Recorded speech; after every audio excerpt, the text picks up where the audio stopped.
name's Di Foster, and I'm really stoked to be here today because I'm a speaker and a coach. And the reason I'm happy to be here, and I can say that with such ease and confidence, is I had the joy about a year and a half ago of speaking in Australia. And one of my good friends dragged along this very lovely man and said, "You've got to come and listen to this girl and see what you think." And I, that night, met Julian. And you know, we met and we arranged to have coffee the next day, and he was so polite. He said to me, "Look, Di, I'm a speaking coach, but, you know, I don't think you've got much to deal with."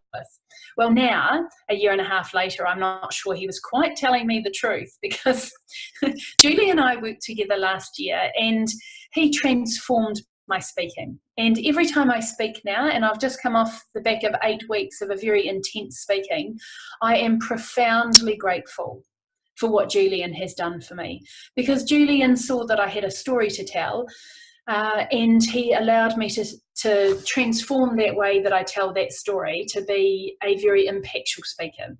So Julian, the reason I'm excited is because, you know, we get to focus on you now. We've done a lot of talking about me over the past year, but we get to talk about you. And the thing that's really important, or the thing that has impressed on me the most, is that you took me through a journey, and I'd have to say, in our sessions, I was incredibly resistant. I didn't know a lot about you, and you drew things out of me that I didn't know were there and I couldn't see in myself. And I guess that's the nice thing about what we're doing here today, is because I've kind of guessed, because of the way that our friendship has developed, I have encouraged you to see what is so obvious to me, that you need to be, you know, what your gift is, or one of your gifts to the world is. And that is to encourage and to allow people to speak with purpose. So Jules, how's it going? Oh, mate, I'm telling you, I'm feeling the blowtorch on my belly. I'm feeling a bit squeamish.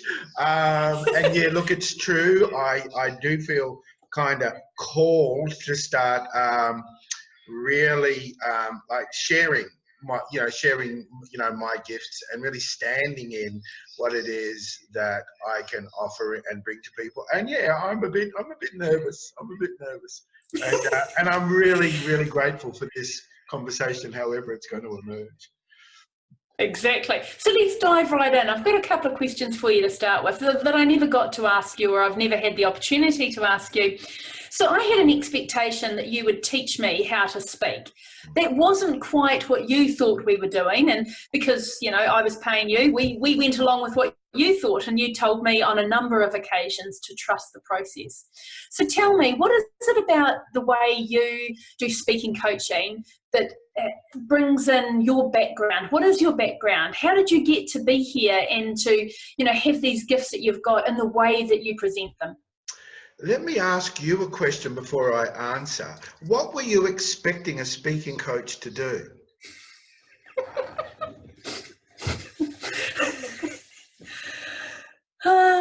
I don't know, but whatever it wasn't what we did.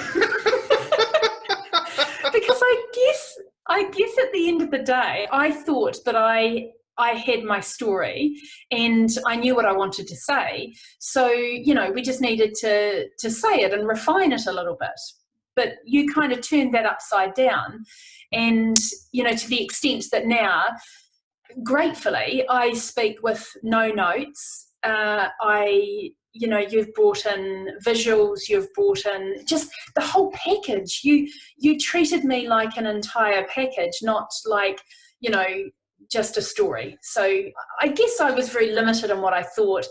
And, you know, I mean, it was my story, so I knew it and I could just tell you it. But you encouraged me, which I didn't understand at the time, but you encouraged me to take people on a journey and to express my story in a way that they were, you know, that they had buy-in and they were with me in the room. You know, now I know, you know, when I speak, people are in an oncology room with me. They're in the corridor. They know what that funny little oncologist man is wearing. It wouldn't have occurred to me to storytell in that way. And so, yeah, I didn't expect that. Oh, that's beautiful. That's beautifully said. Thank you. So my background is in theatre. So I trained and worked in theatre. And I have always been fascinated by the relationship between a speaker or a performer and the audience. And that there's a magical transference occurs. And essentially what an audience picks up is your essence, is mostly what people don't realize is it's not the words, it's your state of being. So where I started with you was around your essence. What's your essence? What's your deep intention? What is the reason why behind your desire to speak? And is it just purely for your ego, or is there a soulful reason? And that was so easy with you because, yeah, you're up there as an act of service to an audience. And that to me is the most precious thing. That, and it's a very subtle connection that's formed with an audience. Like, we take in so much information, both conscious and unconscious. And speaking to me is one of the most powerful things one can do. And that we open up a world. We open up a world and we invite an audience in. And if you don't do the work, then it's really all about you. And it's about funny voices, and it's about tricksy stories, and it's about learning tricks that ultimately leave an audience feeling empty, and you've promised them steak and you've given them a wafer biscuit. So the first thing that we did was, I wanted to hear what your essence was. I wanted to know the intention behind, what did you want people to feel? What did you want them to know? What did you want them to do as a result of hearing you? And that to me is the fundamental of speaking. And that is one of the first things you taught me. And, you know, to really tune in with what it was. And I remember it because we were sitting on a patch of grass in Sydney, and I wrote it down. And I wrote down, what is it that I want my audience to feel and to know and to do? And then you expanded it by saying, what is it that the universe wants your audience to feel, to do, and to know? And I came away with 6 questions. And I thought that when we started working together, you would give me the formula and I could write it down and I could tick the boxes. But that's not what happened. No. And it is important that you say that, you know, that essence is really important, because that's the journey of the speaker to find that space. Yeah. Yes, that's very true. That's very true. And, you know, I think what you said about the universe, what does the universe want you to say? To me, that's so important, that when we're approaching speaking as an act of service, who are we in service to? Because 9 out of 10 speakers are in service of their own ego. 9 out of 10 speakers are actually in service of their fear. It's one of the most fearful things known to human beings, is speaking in public. And why so, is that? I'll come to that in a moment. Okay. But just that when one speaks as an act of service, that opens us in a different way. And that the whole thing about that I understand around the fear of speaking, it's about A, being vulnerable, B, the fear of humiliation. What if people don't like me? So you'll see a lot of speakers, it's all about like me, or there's a level of aggression of I don't care if you don't like me. And what that does is you cut off from your state of being. And for me, that is where the most powerful part of a speaker is in their state of being. Because what we learn happens on such a subtle level. It is very little to do with our words. Yet language is really important. So that was one of the things we moved towards, was once we know your essence and your intention, then the next things we worked on were, what are the stories?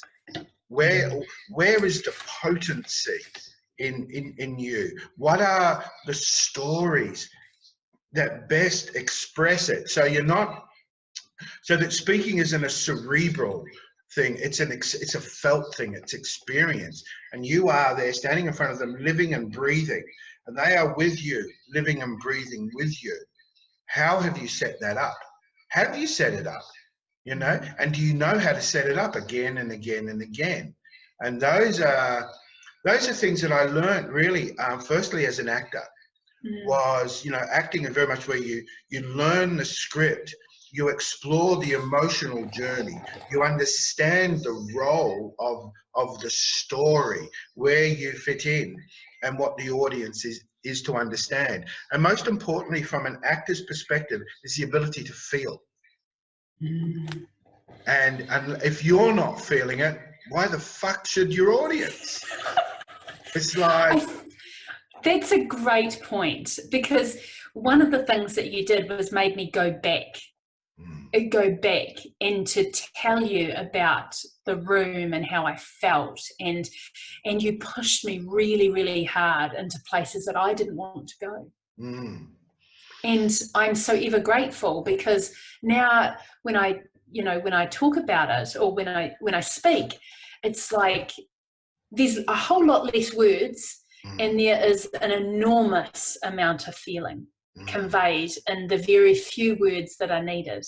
And I think one, you know, like, this is an interesting conversation, because, you know, I'm reflecting on what I've learned and the results of what we did together, and you're applying that, you know, it wasn't just, there was method in your madness, and you actually know what you're doing, which is awesome.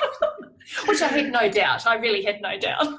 No, look, that's a really good point. And I do have to say that I have worked with actors, performers and speakers for the better part of 40 years. Wow. So, you know, so it's not something I've just kind of thrown together, you know. And you're right. It is madness. And it works best when there is no method. And you're just creating it, and you're feeling into what is it that really wants to come through you, and how can I best assist in that process? What do I know that can help you, you know, do that well? And I remember very much when, because Di is, first of all, I think Di fronted up as an amazing speaker. You really hold a room, you're captivating, you're funny, people really relate to you, and you're real, you're really real. And that's most of the work, is getting someone just to be real. Don't bullshit people, because people know, you know, people just know you. And anyway, so working on story, one of the things that's really important is detail. So instead of just saying, oh, you know, I was at the hospital, I would ask you, what room were you in? What did it smell like? What did you see? Well, I was with an oncologist. I said, well, what's an oncologist? What did he look like? What was he wearing? And it turns out he was wearing long socks and sandals. And then came the phrase, you can't put your life in someone who's wearing long socks and sandals. And walking shorts. It doesn't work. If you're going to have a life contract with someone, they need to be stylish. That's how it works. You know, so I knew that he couldn't be trusted. That was how it was. And I have, every time I tell my story, if I'm telling, you know, that part of it, everybody knows exactly what my oncologist was wearing. And so the other thing that I'm listening for is the moments of insight. Yeah. You know, when did it dawn on you that, and when you heard your inner voice saying, step away from traditional methods of health and healing and dealing with cancer, what was that voice like? Where did you feel it in your body? What did it say? How did you feel about that? And how did you process that? Because what everyone's looking for, you know, the bottom line is every human being is in pain, and they're going to listen to you because you're going to take away the pain of their business, you know, the pain of, you know, their family life, the pain of their job, the pain of whatever it is. You know, we speak to relieve pain. And that's, so you sharing your moments of insight, they are the power points in speaking. You know, that's when people come on board with you. So how important is it, you know, like there's the story or the speaking or teaching points that people want to get across. So how important is that compared to, you know, the connection with, well, as I called it, the universe? Like, where do you see that balance? Oh, gee, balance is the perfect word. Balance is the perfect word, because you must have both. You must have that deep connection to purpose, and universal support. That's really, really important. But you also do need to know the practical and the technical side of speaking. You need to know how people process information. You need to know where data and information needs to come, and you need to know how to create context for people to be able to listen to you, in depth. So it's a very delicate dance. It's a very, very delicate dance, between content and context. I don't know if that sounds a bit kind of confusing. Um, Ask me another question, Di.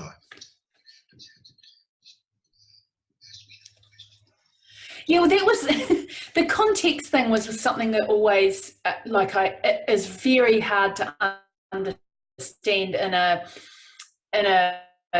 con- in a way of speech be taught, I think. And then when you get it, you just get it. Because I think a lot of people focus on I think a novice speaker really focuses on their content. And then as you become more experienced, you position it as there's a context. Why I'm talking about this, who am I talking to, what do they want to know? So one of the things around dealing with fear, and I think we'll spend a bit of time talking about fear, um, one of the things fear stops us doing is connecting with our audience. So putting as much focus and attention on the audience, is really, really important. Understanding who they are, why they are in the room, what they are looking for, what they want. How are you in service of that? Those things are really important. For me personally, one of the things, around intention and audience, I divide my audience into a third, a third, a third, a third. And I have this expectation that generally a third of the people will love me. They'll just, we call it, a friend of mine calls it the lickable third. It's the ones that just go, you're awesome, and then there's a third that are just, that they've enjoyed it, they've got it, they get some takeaway points. And then there's almost like a third of people that just might not be your people. Do you think that's a fear, like from a speaker's point of view and from a fear point of view? I guess that's my way of thinking that I can't please everybody. Is that fair, or do you think that there's a better balance there? That's really interesting. That's really interesting. That's very interesting. I guess I never go out with the idea of being liked, and I never go out with the idea of, will you like me? I just assume everyone's going to love me. That's awesome. I just kind of So think, on that note, you obviously don't get nervous before you speak. oh Because no, everyone's going to love you. no.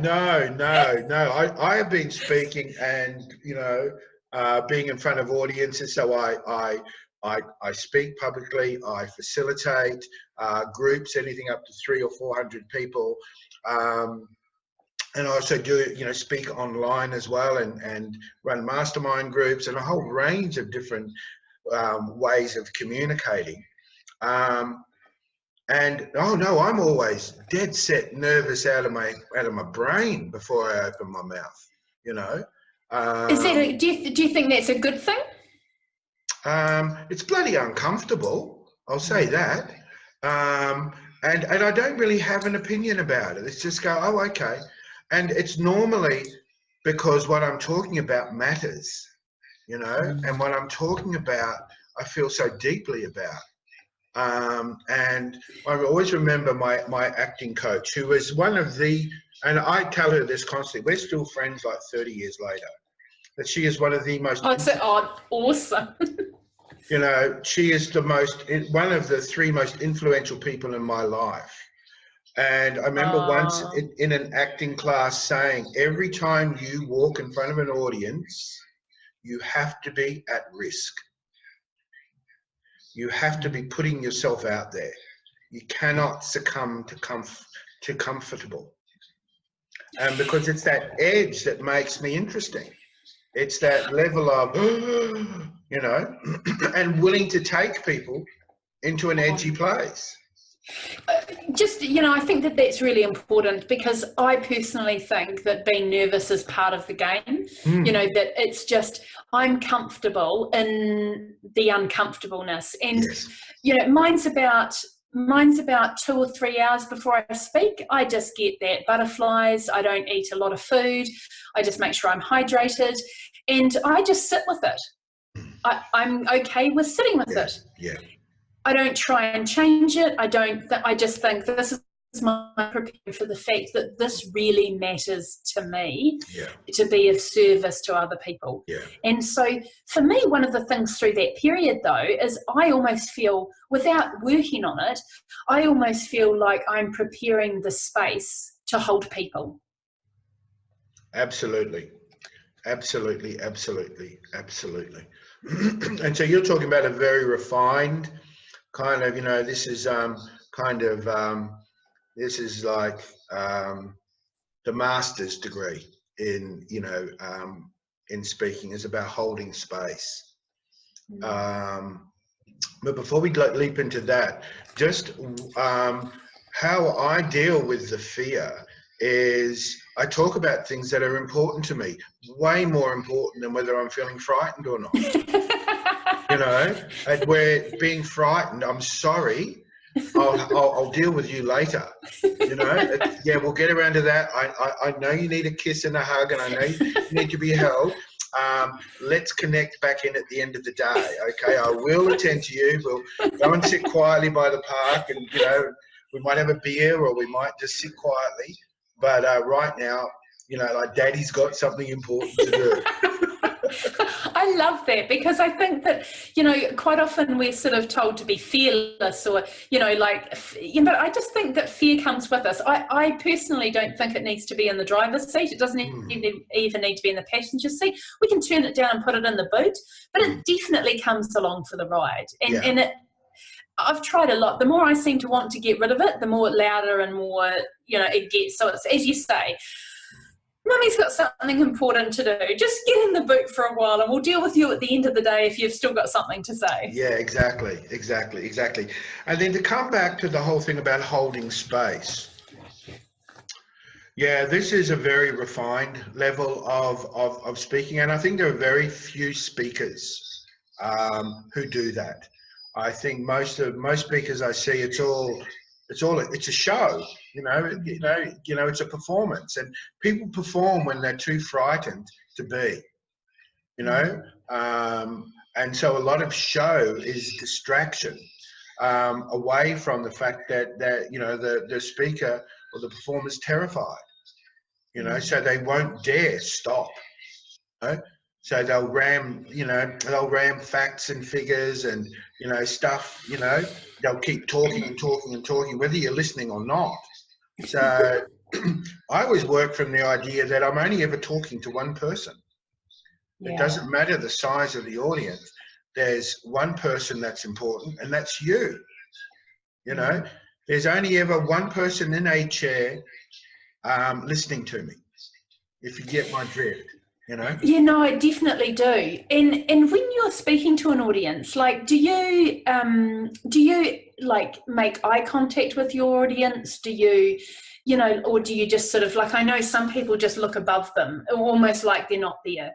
That's not how I do it. I don't think it's anything we've ever talked about before. But do you feel like you make eye contact with individual audience members and in that space?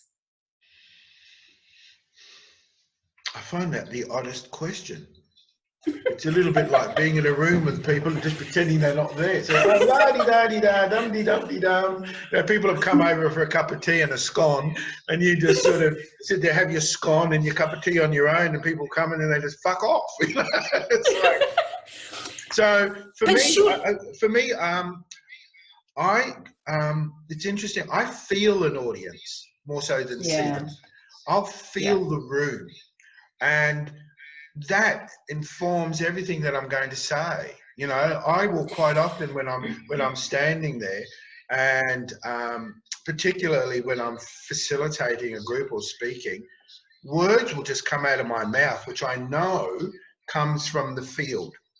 That this is the power and importance of being with an audience, is that when the person on stage is willing to be with what's in the room, everyone relaxes.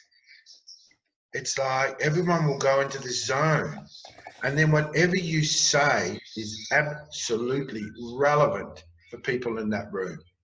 Yeah. And there is a level of kind of mastery around the capacity to do that. And this even works online as well. And this is one of the really things that fascinates me, is often say, oh yeah, but you can't get intimate online. And I go, that's a crock of shit. You absolutely can. If you can't, it's because you can't access your own intimacy. Yeah. You know, you have to have a level. And to me, that's the whole art of being with an audience and for me, the access to being is, of course, meditation. So when I meditate, I have to be with the part of me that's a total jerk, that's a paranoid schizophrenic, that's totally terrified and dumb and stupid and says horrible things and has dreadful thoughts. You know, I can't escape that person. So over years, I've learned to be with that. The more I can be with that, I can be with my own feelings when I stand in front of an audience and I want to run a mile. And I have all of these, oh, they don't like me, oh, I'm terrible, oh, why did I say that? Or whatever that voice is. When I can be with that, just for what it is, I open up a space for the audience to really come onto the stage. And that, to me, is the art. That's the true art of speaking. There is a wide spectrum, isn't there? You know, like in terms of what I spoke about before and people just delivering something. Yes. Because I've seen that a lot. Yes. It's just like, I have some words and I need to get them out and I've only got half an hour, so I'm going to say them as quickly as possible. I'm not concerned as to how you're going to receive them or anything else. I'll just deliver them as quickly as I can.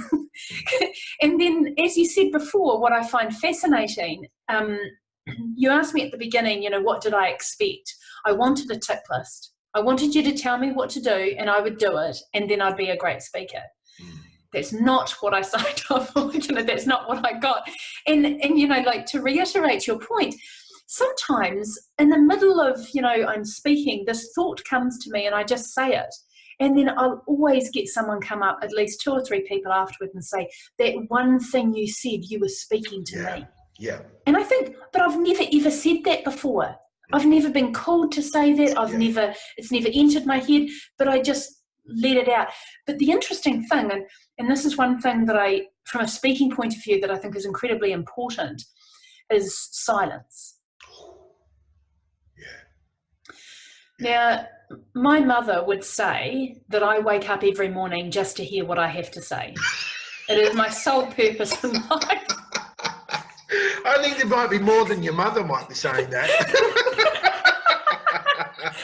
Okay, my husband and my son and my brothers and sisters and my father and anybody that's ever met me. However, the funny thing is that we don't... so obviously in person I'm quite chitty chatty and all that sort of stuff, but when I speak, I'm not like that at all.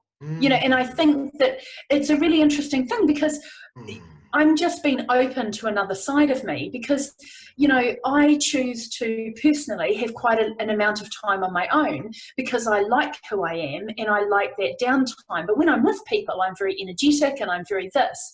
But when I'm speaking, I've decided that it's okay that they get a more balanced, truer version of me.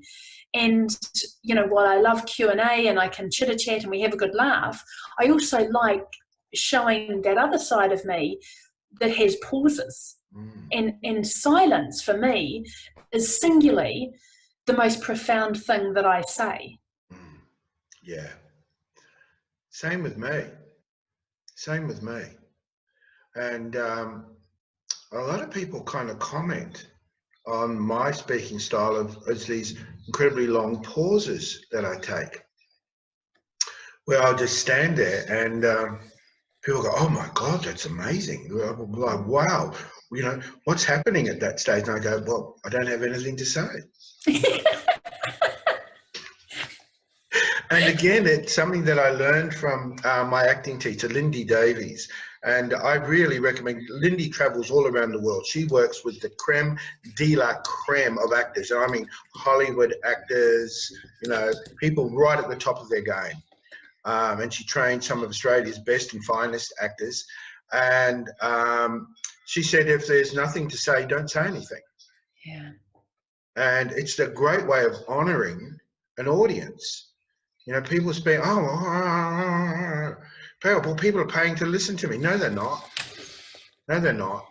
They are there hungry to learn something and know something. And pausing is where we integrate. Mm. That's when an audience steps closer to you, because there's room, there's space.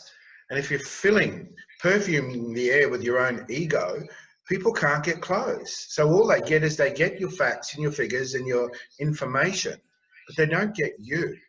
So this does speak to, there are different styles and approaches to speaking, and some of them are technical. There are people who need to deliver, but there's a way that you can deliver, and it's about weaving story together, because story is the vehicle for learning.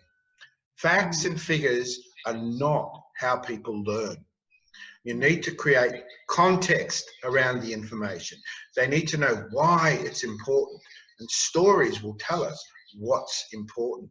So one of the key things is to know how to tell a story. And we're all natural storytellers. But once again, it's context. It's taking that capacity and ability and transferring it in front of an audience and weaving it in. And once you have that, once you have your intention and you have your stories or content, and then it's more about creating what happens in the room, how you lay the room out, what's the spatial relationship with your audience. And I control all of that. I set all of that up, you know, and knowing where I stand in relation to the audience and deliver information. Sometimes I stand behind them, you know, or sometimes I stand in the middle of them. Sometimes I stand, you know, am I standing center stage? Am I standing off to the side? You know, there's all these things you need to know around creating impact. You know, so once you have that, is what's the bit that you really, you know, you really need them to know, and that they will talk about this for years to come. You know, what's the context you're playing in? Are you just, oh, I've just got to do this presentation at work, and oh God, it's half an hour, I'll be so glad when it's over. Okay. Because I think, remember, one of the most powerful talks I ever gave was 7 minutes long. And I had 4 months to work on this 7-minute presentation. And part of my intention was, I wanted to change, there was going to be 150 people there. I wanted to change their lives, and I had 7 minutes to do it. So I had to just really rely on my creativity. And what made it memorable was I gave everyone a gift. I did something on stage, which was light a candle. And then I gave everyone in that audience a candle to take home. I had people come up to me 5 years later and say, I've still got that candle, and I take it out. Makes me emotional just remembering it. You know, that our speaking has to be in service of human beings. You know, we have to be here to make a difference. It can't just learn to speak so I'm not frightened. What are you really here for? You know, like really. And sharing your story authentically, openly, and honestly sets other people free. That's what you do with your work around having dealt with, you know, life-threatening cancer, and what your journey was, and how the choices you made are so powerful. And that's why I enjoy working with you, is you're willing to be your best. See, most people are just willing to settle. Oh, that's close enough. You know, fuck if I wanted to build my house, you know. Oh, the door, yeah. Oh, no, we'll put the window there because it sort of works. And is that the time? Oh, no, I've only got time to put the windows in today. Don't need a door. You know. So this is a serious disclaimer. If you want to settle, then I wouldn't recommend working with Julian because he doesn't do settling. He does, uncomfortable, and he doesn't care how uncomfortable you are and how often it is. We just keep working through the progress.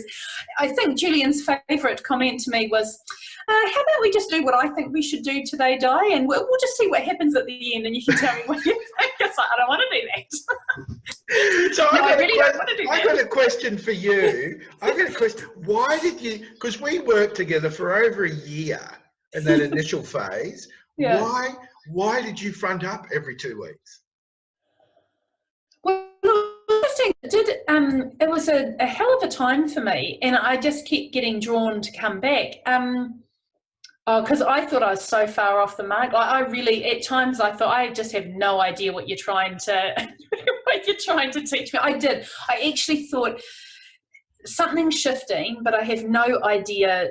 I just wanted you to explain it in words, but you made me, thankfully, do the work myself. And because I find it really hard to explain it now. When people say to me, how do you prepare? It's like, I don't know, there's a shit that Julian made me do and it just comes to me, and it's like, yeah, why did I front up? Because I know that I'm meant to do this, and I know that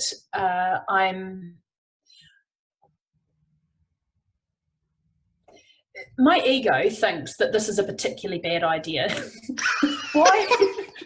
Why I would want to front up week after week telling people the worst moments of my life. My ego's like, hey, I'm sure we could get a better version of your life. Like, I'm sure that we could make you sound half reasonable, instead of telling everyone the worst moments of your life. However, what has called me to come forward is the fact that I'm real. In these situations where people are being diagnosed with cancer on a daily basis is real. It's real for everybody. There's 1 in 3 people that are cancer, and it's a real situation. But what's alive for me is living, and I realised that my life was never meant to be comfortable. And if your life is comfortable and that's where you're happy playing, then that's awesome. I've just got used to the fact that my life is incredibly uncomfortable, and now I love that because that's what I'm called to do. Every time, whatever I resist seems to be what persists in my life. So I'm not sure I'm the most resistant person you'll meet. But when I met you, there was something about, you say that we're all natural storytellers, and I was actually going to, pull you up on that and say, are we? We come from the land of the long white cloud, and we have a long history of storytelling. And all cultures do really. Ours is probably just a little bit not so far back, and storytelling is something that's incredibly important to us. And I wonder sometimes if people have forgotten that, like I tell my husband all the time, when he corrects some of the facts of my stories, and I say to him, honey, we should not let the facts get in the way of this very good story that I'm telling. The fact that it's about you is completely irrelevant. You just got to let it go. Hence, he's never heard me speak because, well, he heard me speak once for 4 minutes and he just about died and said to me, I will never put myself through that again. I said, oh, awesome. That's fine. I don't want you there anyway. Which is interesting, isn't it? Because, speaking in front of people that we know, for me, is it's happened a couple of times. My parents came and heard me speak recently with my sister, and I just sort of put them in the corner and pretended they weren't there. It's like, it's much easier. And I said to them, now you won't be coming again, will you? Because, I'm fine, if people hear me speak and all of that, but it is a level of vulnerability. My parents said to me, I don't even know that stuff about you. And it's like, well, it's not like you kind of overshare, where when you're speaking to me, there is a much, when you're storytelling to the level that you teach people to do this. This is not, I can now speak whoop-dee. For me, you've taken me to a level of where I was always meant to go. And I know that I know that I've got a long way to go yet, but it's taken me to a place that I can, I stand up now and I don't have a single note. If the projector breaks down and I don't have my visuals, there is not a pulse that's raised in my body. I just calmly put it down and go, not meant to happen today. I better make sure I'm even more present to bring them on my journey. And so that level is, and I guess the reason I'm saying this is that level that you take people to, that you have mastered yourself and you are now able to teach other people, is a true gift, in my opinion. And I don't know that there's many people that can do it to your level because of all of the things that you bring in together and the intent that you have around it. Well, thank you. And so that's why I kept showing up, because I was really interested to understand what it was that you were talking about, which seemed like a foreign language when we started. Yeah, well, it's so much of this is kind of new information for me. Yeah, I'm kind of reeling a bit with it, but I'm glad you're stuck in.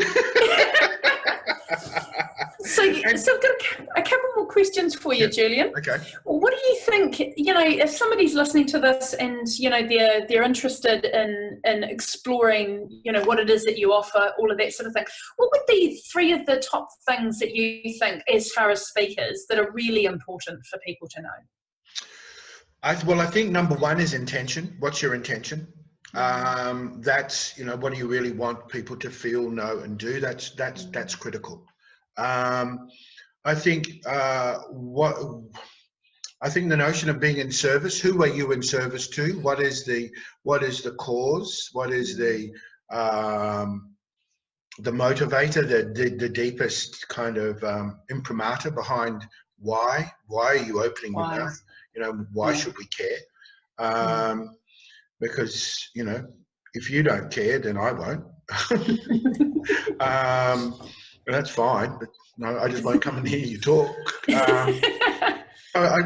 that, and then I think the other is the technique of speaking. There are things, like we worked with incident, point, and benefit.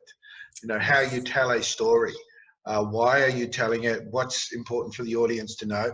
And it's directing people's awareness so that once you know, then it's the art of speaking, So there's both the science within speaking of how you structure a presentation, what you use, how you utilize it, what is going to serve your intention the best in terms of style and structure and content. And then it's the art, how are you in front of an audience, and more and more people are speaking online. So I've been doing quite a lot of kind of research and work around that and how you create that closeness and intimacy and authenticity online as well as with a live audience. And I think that's a really good point, Julian, because we are speaking a lot more online than we ever have. And I think it's a really interesting concept, just the fact that, people say they want to speak, but it's like, it doesn't really matter what the platform is, does it? Yeah.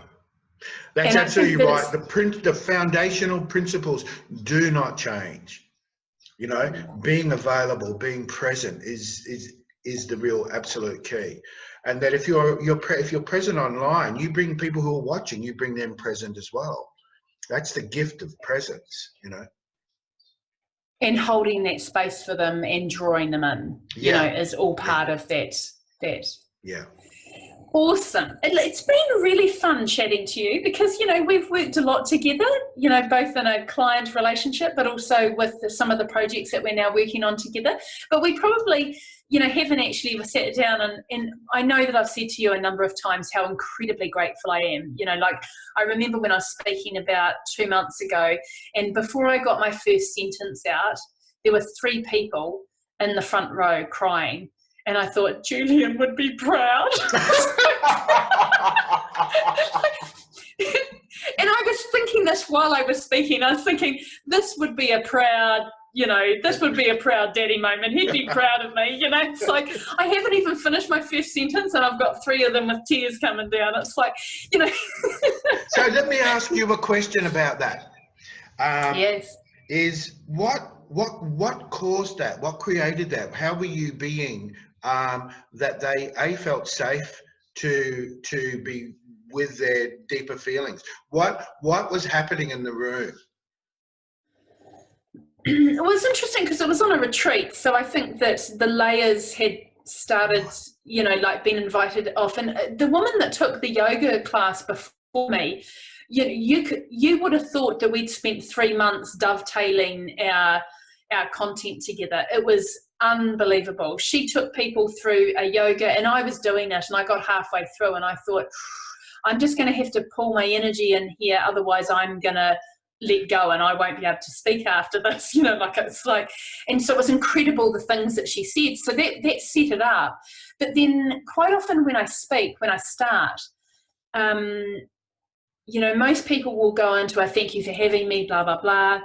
Well, I must have at least 30 seconds to 45 seconds where I just feel like I wrap the audience around in this room and I hold the space for them and I open my heart in a way that I'm present and I'm vulnerable and I'm prepared to tell them or meet them at the place that they need to be met. And then by the time they look at me, you can just people start to feel like, because I never start speaking unless everyone's quiet. That's my rule. It's like, and if you keep talking, I'll just, and then when everyone goes silent, then I have a little bit of a space and it's almost like I've forgotten what I was going to say. And then I just, I start in an impactful way. Like I have a very specific way of getting people's attention by bringing them into a room, into a conversation. And, I guess I've just worked on setting that scene with what you've taught me to just bring people into that moment. So even though I don't describe the colour of the walls or that I'm, the way that I describe the conversation or the sentence that I say just brings them really heavily into that place. Yeah. Wow. That's beautiful. Wow, boy, what a journey we've been on. No, that's crikey, that's almost an hour. Wow, that just time got gobbled up there. Wow. So Di has really invited me to take my speaking coaching a lot more seriously. So this is step one. So really glad that you've been on this journey with Di and I for this last hour. Thank you so much for being with us. And if you are an emerging speaker or if you are an experienced speaker or would like to know more about speaking, I'm going to create a series of learning journeys. One of them will be a mastermind series. And if you are interested in that, please email me your level of interest and I'll follow up and let you know what the next steps are. So thank you so much for being part of this conversation. I really loved it, Di, and it was a really great idea, and thank you so much for kind of being here with me on this. I really, really appreciate it. And pleasure. We'll have to have you come in and share your experience as part of the mastermind too. So thanks very much. Well, I'll be signing up for the mastermind. Okay, everybody. See you soon. Thank you. Bye.